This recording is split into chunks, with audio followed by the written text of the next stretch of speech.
Good day, viewers. My name is Patricia Davies. I'm a pastor at St. Albans Community Church, one of the parishes of the Redeemed Christian Church of God based in St. Albans.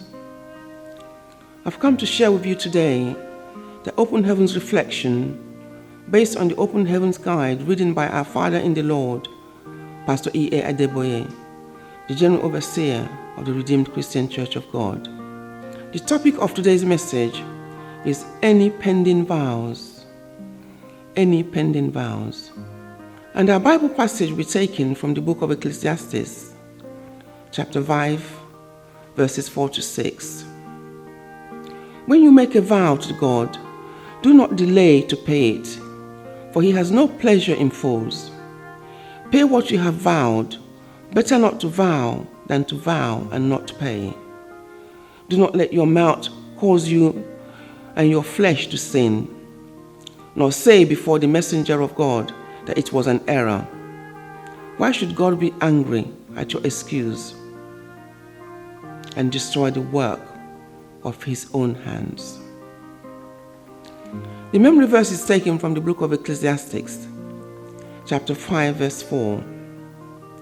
When you make a vow to God, do not delay to pay it, for he has no pleasure in fools. Pay what you have vowed. And so, my brothers and sisters, let us reflect together on today's message. Our memory verse today admonishes that when an individual makes a vow to God, he should not delay to pay the vow. What does it mean to make a vow to God? A vow is when you make a promise to God. Often, people make vows by promising to give something to God when they receive the answer to a particular prayer. The book of Samuel, 1 Samuel 1, narrates the story of Hannah, the wife of Elkanah. She was barren and she desired a child.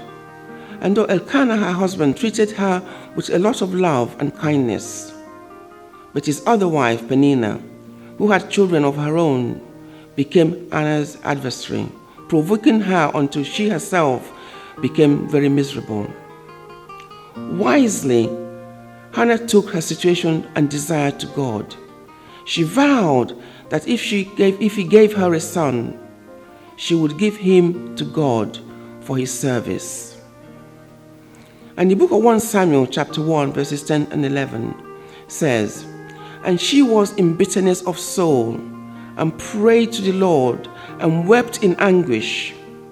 Then she made a vow and said, O Lord of hosts, if you will indeed look on my affliction, the affliction of me, your maidservant, and remember me, and not forget your maidservant, but will give your maidservant a male child, then I will give him to the Lord all the days of his life, and no razor shall come upon his head."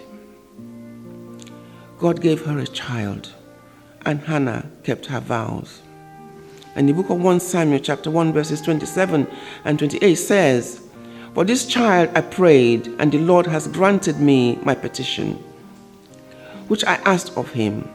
Therefore I also have lent him to the Lord. As long as he lives, he shall be lent to the Lord." So they worshipped the Lord there. Hannah's example shows how a vow works. She intelligently thought it through, made it solemnly and humbly, and kept it completely. God not only respected her vow and fulfilled them, but he also greatly used the product, Samuel the prophet. What would have happened when she had Samuel if she, Hannah herself, had decided not to keep her vow and had kept Samuel to herself at home? Most likely she would have felt too guilty to go to the temple, as she would be reminded each time that she was holding on to something that belonged to God, and this would have affected her relationship with God. And also, would Samuel have become a prophet greatly used by God if his mother had kept him at home? There can be far-reaching consequences, my brothers and sisters, for not adhering to our promises, and especially the ones we make to God. And let us also share the action point from today's message. Take stock of all your pending vows and take steps to redeem them today. Thank you, and God bless you.